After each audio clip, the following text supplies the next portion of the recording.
Live, where news comes first. This is ABC-7 Xtra.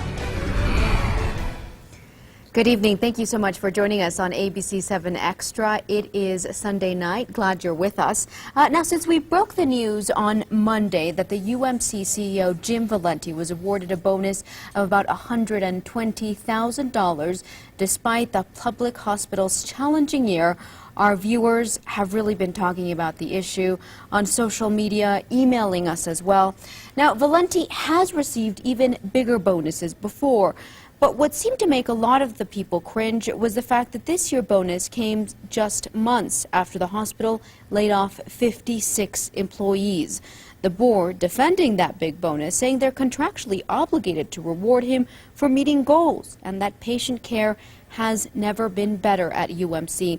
Tonight we're talking about that and more. Joining me, Commissioner Vince Perez. He's called for the resignation of a member of the UMC board who awarded Valenti that bonus. And we did reach out to the UMC board and Mr. Valenti. They declined the opportunity to come on this program. But this is the only televised platform where we can talk about important local issues in a more in-depth manner. And we cannot forego a program about a big story because newsmakers won't come on this show. You, our viewers, still deserve a thorough discussion, especially when it's about something that involves public funds. We also reached out to former board members as well. Either way, we've heard a lot from you this week, and we want to hear from you again tonight. Email us your comments, your questions now to ABC7Extra at KVIA.com. You can also reach us by phone at 496-1775. If you're on Twitter, tweet me at Maria GABC7 or with the hashtag ABC7Extra. Now, this began on Monday when I reported on Valenti's latest evaluation. In that evaluation, board members praised the way Valenti has improved patient care at UMC and his work with medical reimbursement. They say he's a masterful manager of talent. But the evaluation also highlights areas where he needs improvement, saying Valenti can be thin-skinned, needs to be more tactful, and could better manage relationships with Texas Tech and the Children's Hospital. We are making a lot of sacrifice. That was Jim Valenti in August when UMC faced a $60 million shortfall. It was hit hard by El Paso Children's Hospital inability to pay back UMC's past investment. UMC called for a tax increase, then backtracked. In the end, the hospital implemented furloughs, cut benefits, and eliminated positions. There's no doubt that this has been a challenging year. UMC Board Chair William Hansen says it was one of the most difficult years, but one area didn't suffer. Always patient quality of care, patient satisfaction, that's always at the top of our priority list. Hansen says Valenti met the expectations of the board and those of the Joint Commission, the organization that accredits UMC. His base pay, about $460,000. He did get a bonus. Because he met goals outlined in his contract, the board awarded him about $119,000. It's reasonable in the context of the market. Hansen says the pay is comparable to the salaries of other hospital CEOs around the region. In the evaluation, board members don't include their name with their comments, but here are a few. Quote, UMC and El Paso is truly blessed to have this gifted and generous hospital leader. But another board member writes, quote, Valenti needs to use more tact in dealing with the children's hospital situations. Needs to weigh his choice of words when in a difficult and challenging situation. Hansen, though, believes it was an overall positive performance. My personal feeling is that, yeah, I think it's a vote of confidence. On Tuesday, R. Darren Hunt then asked Valenti this. Do you feel comfortable taking that after what happened just a few months ago with laying those people off? Yeah, I think it's important that you have in all organizations competent leadership. Valenti has received bonuses of more than $100,000 each of the past 10 years. His first year in 2006, he received the largest one of more than $148,000. His lowest was in 2007 when he got just over $105,000. The past 3 years, his bonuses have ranged from $120,000 to $133,000. You do understand that this has upset a lot of people. Do you have anything to say to those people that it's upset, or those people who may still be looking for a job right now? You know, I think there's plenty of opportunities, and we're hiring many people in healthcare. Every year, this is something that's contractually obligated, and as far as I know, there hasn't been a year where the board has not fulfilled its obligation. UMC board member Laura Ponce defended the UMC board's decision and said she would not step down when Commissioner Vince Perez publicly called for her resignation. I think that communication is a two-way street. Is there any chance that you would I don't return believe that so. money? No, I don't believe so. You And feel so- you've earned that money? Absolutely. And joining me now, County Commissioner Vince Perez. Thank you so much for joining us. Thank you for having me. So, Commissioner, I want to start with the bonus. If there's a contractual obligation to pay a CEO based on specific goals, to award him a bonus based on those metrics, those quantifiable metrics, and the employee meets those goals, then what's wrong with fulfilling that contractual obligation? Well, you know, speaking for myself as commissioner, I think one of the most disappointing aspects about the situation is, like many viewers, we're upset to learn about this bonus because I learned about it through the media. Earlier in the year, when we had our budget sessions, UMC presented sort of a very dire budget to Commissioner's Court. They requested an 8% budget increase, which is actually the largest amount allowed by law, only 3 days later to have it retracted. They asked commissioners for a $20 million short-term loan to meet their cash flow needs, which we have not received an update on that. And then you had the layoffs, where you had 56 employees who were laid off, only then months later to find out that these bonuses were handed out. So I think aside from the metrics and the contractual obligations, we were very disappointed because I feel that the situation that was presented to us during the budget season and these bonuses just don't coincide. And I think it presents a very different picture, a financial picture of UMC. And we're going to talk about sort of those communication issues that you bring up. But if we just take a look at the metrics in and of themselves, right? Jim Valenti says that the metrics that his bonus is based upon were met. These are specific things like quantifiable progress in patient care, patient safety, patient satisfaction, maintaining of the facilities, and the financial operations of UMC. Based on those things, do you believe that Mr. Valenti deserved the bonus? Well, one of the factors that's also evaluated is his ability to effectively establish and maintain relations in the community, in particular with local elected officials, state and federal officials. I feel as a commissioner that the communication between UMC has really broken down over the past year. And so the fact that when I looked at that particular metric in itself, there were several board members who gave him the highest marks possible.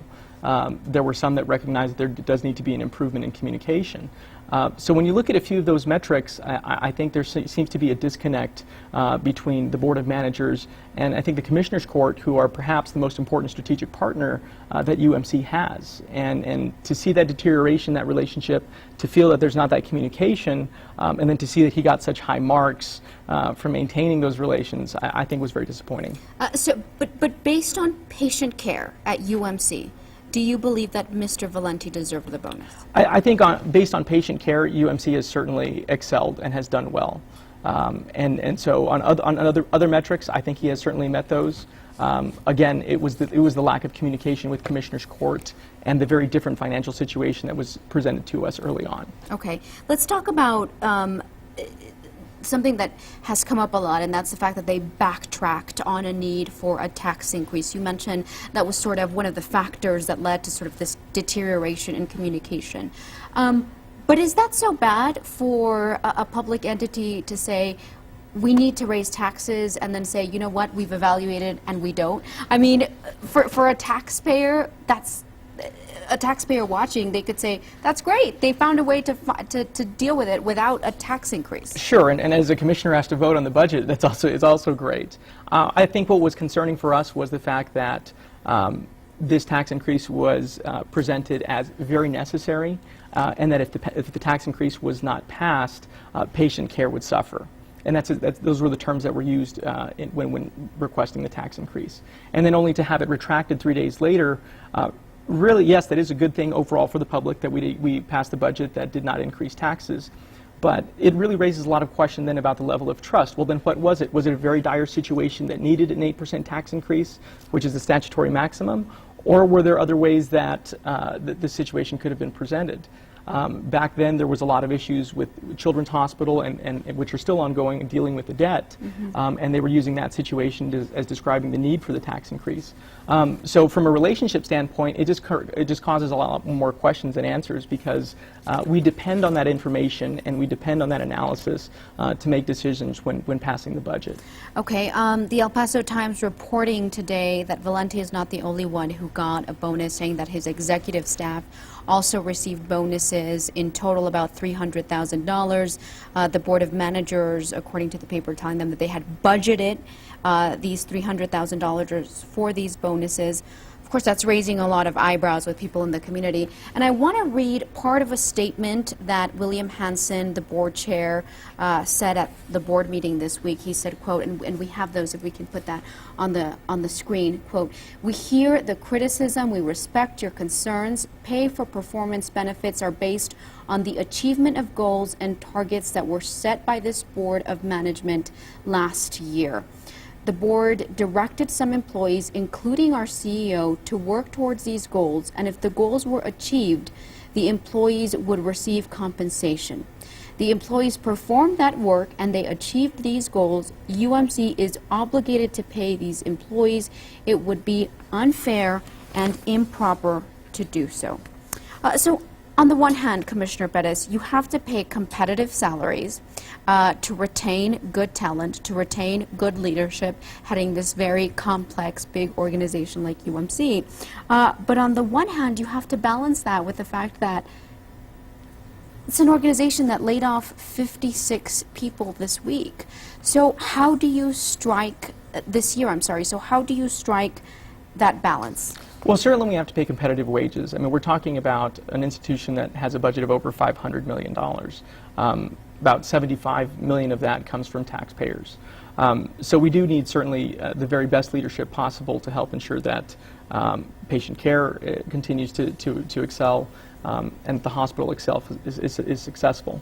I think, speaking for myself as commissioner, when we went through the budget process, we had 2 joint meetings with the Board of Managers of UMC. They presented a list of cuts that they were making and sacrifices that the hospital was making overall. One of those cuts included that nobody at UMC would receive merit increases. So there was, and they're maintaining nobody got merit increases. This is not merit pay, that this is bonus pay based on goals. And that was an opportunity for, I believe, somebody either on the Board of Managers or for the CEO to say, while there may not be merit increases this year, this does not include the contractual increases. Because, again, speaking for myself, I was under the impression when they presented that there would not be these types of bonuses or merit increases. And I think to any sort of regular viewer or taxpayer watching at home, to them it's sort of a matter of semantics. Like, okay, yeah, you're not getting a merit pay increase, but you're getting a $120,000 bonus. Exactly. And I feel, and that's what was disappointed, because I feel that there was a lack of transparency as we were talking through these issues. So when you say that there's no merit increases across the board, you present it as a savings. We assume that to also include bonuses as well. But Commissioner Perez, you heard Laura Ponce say communication is a two-way street. I mean, couldn't you or the commissioners, other commissioners, could have you informed yourselves in other ways of this? Why only rely on what they're telling you? Well, again, after those 2 meetings, we had our auditors did a fantastic job they spent countless hours reviewing the budget. And it came as a surprise to them as well that there was $300,000 allocated for bonuses. I just don't think it was something that was really brought to the forefront in a very transparent manner that was very clear to everyone at the table. Okay. Valenti's pay, though, we did some research. His bonus really not on top of the list when you look at what public hospital CEOs are awarded every year for bonuses. And I wanted to, he alluded to that when we spoke with him this week. I want to hear what he had to say.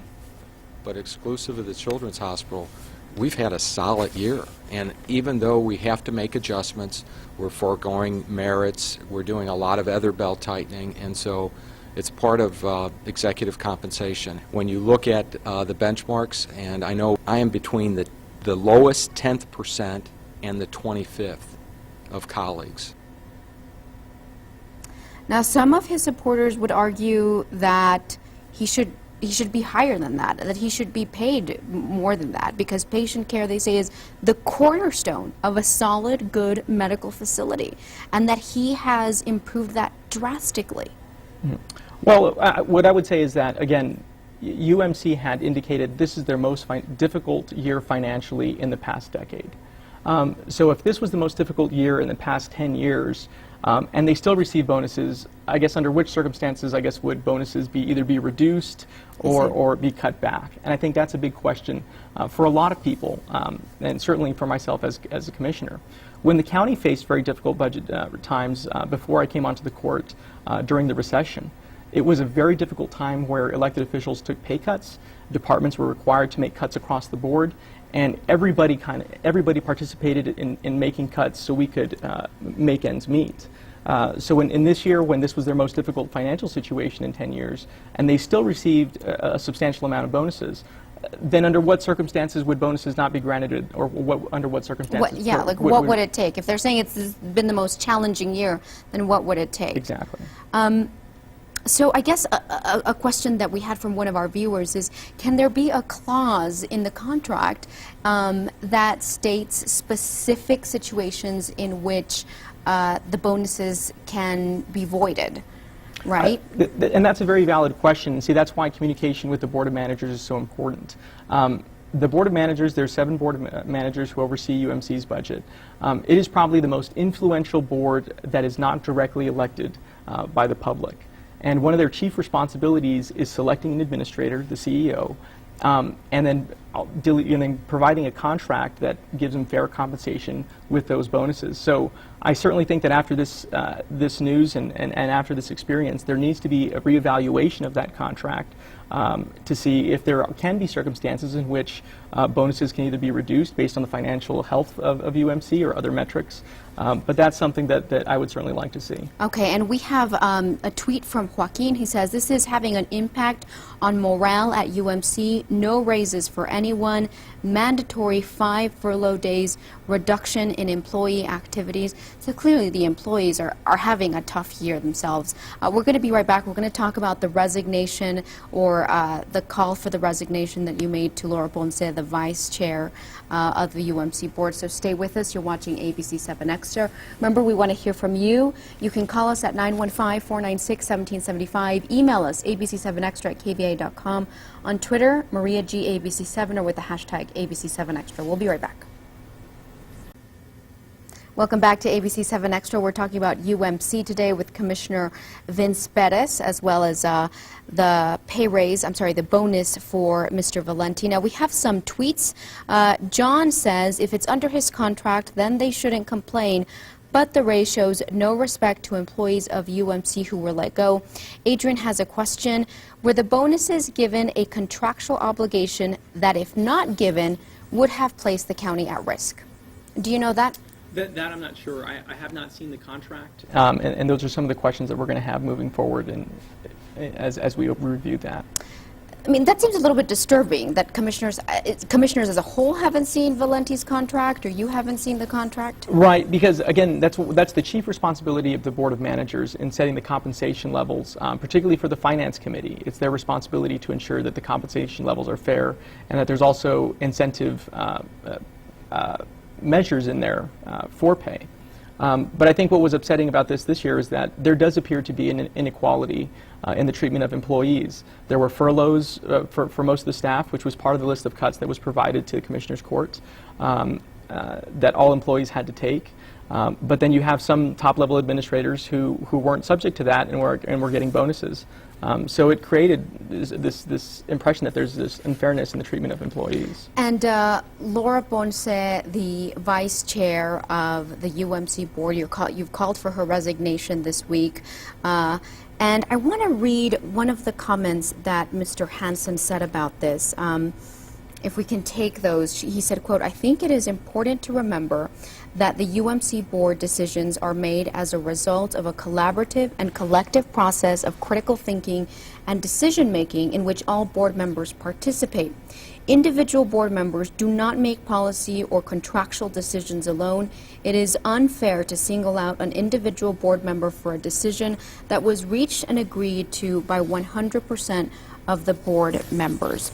So have to ask you, Commissioner Perez, I know she's a board member appointed by your office to the UMC board, but is it really productive to single her out publicly like this and ask for her resignation?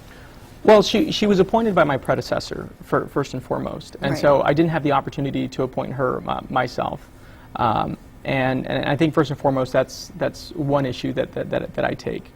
Secondly, she serves as the chair for the Finance Committee, which is responsible for a lot of these financial issues, not only regarding budget, but regarding compensation. And third, I just feel that there's a lack of communication. In their own bylaws, the board members are responsible for communicating directly with Commissioners Court regarding the operation of the hospital. And I just feel that there really hasn't been that over the past several months. And certainly when you find out this news through the media, it was very upsetting, and I felt that there should have been better communication through this whole process.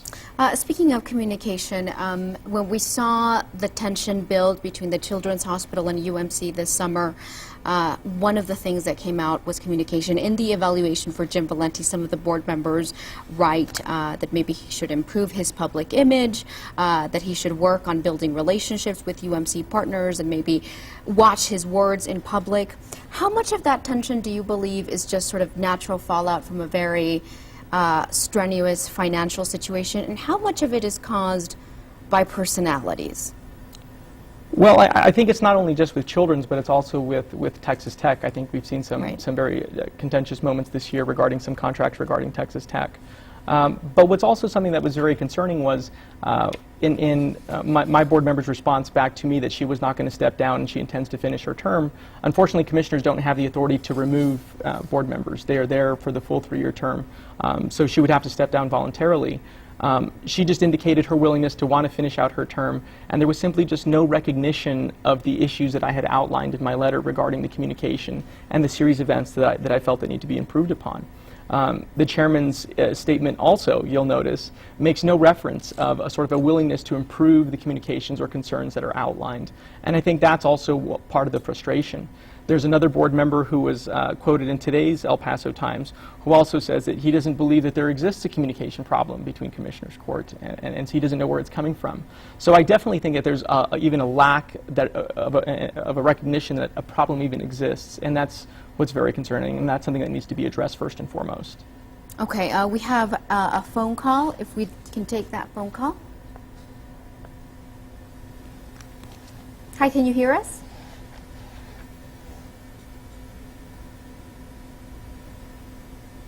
All right, it looks like they're working on that phone call. We're going to try to get it as soon as we can. But I guess the question that comes up about singling her out, if the situation is truly this dire, where you feel she has to resign, why not call for the resignation of the entire board? Well, because she's if the it's that appointee. severe, though. Sure. She's the appointee for the Precinct 3 office, and I felt it was within my realm to go and ask for that. Asking for the resignation of other board members who are appointed by other commissioners, they may not have the same issue that I have, or that I feel that currently exists with my representative. And so that's why I felt it was warranted to ask for her resignation. Okay. A tweet from John: when it comes to EP Children's, Valenti and the board have let the problems go out of control. We'll be right back. We have still a lot to talk about. We have more of your emails and tweets, so stay with us. Welcome back, everyone. We're talking about UMC tonight. This is from Elisa. I am one of the laid-off employees. If Jim Valenti is such a great leader, then why could he not manage the hospital to keep employees working? Why hasn't the Children's Hospital laid off any of their employees if they're the problem? This is tax money he's getting. That bonus of $120,000, he could have kept at least 3 or 4 employees. And that is from Elisa. We have Patsy on the line, if we can take her. Patsy, what's your comment or your question? Well, I just wanted to say, when I found out that it outraged me, that learning that it was a contractual obligation made it a little more palatable. Hopefully next year something can be done so this doesn't happen in the event that they're in financial straits. And clearly, Mr. Valenti is not of the Oscar Leeser CEO managing style. I think he earns a lot of money, and he could have declined the bonus. Thank you, Patsy, for your remarks. Commissioner Perez, first of all, thank you for being here. It was really hard to get people on this program. My pleasure. But I do want to bring this up because, we're getting a lot of emails and a lot of tweets and phone calls. Does it bother you that there's not somebody from UMC here? I think one of the more disappointing aspects of this whole situation is the fact that we see board members and they're saying that they stand by their decision 100%, but yet they're unwilling to defend that sort of in a public forum. I think perhaps the most disappointing comment that I heard from the chairman was that when they asked him about it, he says, "We've already moved on. We're dealing with more pressing issues, and we've kind of moved beyond that." I think that's really insensitive to the public. I think that's actually quite offensive because as public officials, and even though they're not directly elected to the public, they're managing taxpayer funds. And I think the public is certainly entitled to decide what issues are important and what issues need to be talked about. And I think when you see the chairman of the board saying, "Well, we've moved on, we're not really going to talk about that anymore," when you see the CEO say, "I'm not going to talk about it anymore and address it," it is sending a message that this issue to the public, well, we've kind of moved beyond it. His evaluation called for a more sophisticated PR strategy. How much of this is just bad PR management? Well, again, I think it really does boil down to communication. I think had this been, had everybody been on the same page, or had this been clear at the beginning, certainly during the budget process, it wouldn't have been such a surprise when this came out when it did. But there hasn't been anybody from the board who has been willing to be interviewed extensively or answer the tough questions. In government, we make decisions and take thousands of votes, and unfortunately, there's times where you can't please everybody, and some votes are going to upset some people. But you have to at least show a willingness to answer people's concerns, even those who disagree, and face the music. And I think this is one of those circumstances where people are rightly upset. There are some issues that need to be addressed, but it's very disappointing to see that, that nobody from the board, particularly the board chairman who's tasked with communicating for the board, isn't here to justify that, especially when they say that they stand by the decision 100%. And we should say he did give us an interview this week. We talked to him on Monday when we asked for his evaluation. They just declined to be on this program. Thank you so much. All right. We appreciate it. Thank you for having me. Thank you for joining us. We hope you found this informative and helpful. We'll see you next week. Bye-bye.